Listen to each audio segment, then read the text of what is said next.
নাহলে আমাদের চিংড়ি আলু দিয়ে রান্না করবো। মাছটা ভাজা হয়ে গেছে, এখন তুলে ফেলবো। পেঁয়াজ কুচি মরিচ কুচি দিয়ে দিলাম।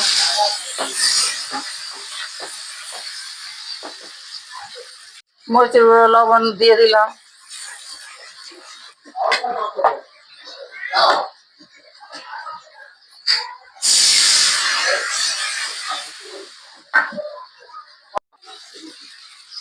মশলাটা কষানো হয়ে গেছে, আলু সিমটা দিয়ে দিলাম।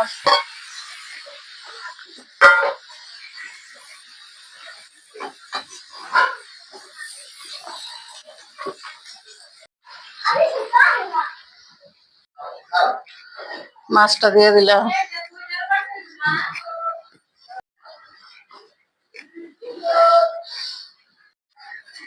ধনে পাতাটা দিয়ে দিলাম।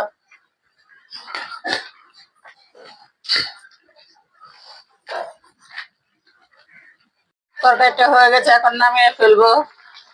সবাই বলে তরকারিটা হয়ে গেছে, এখন না হলো। কেউ তো বলে না লবণ হয়েছে নাকি তরকারিতে, কারণ লবণ না দেখে তো তরকারি হয় না।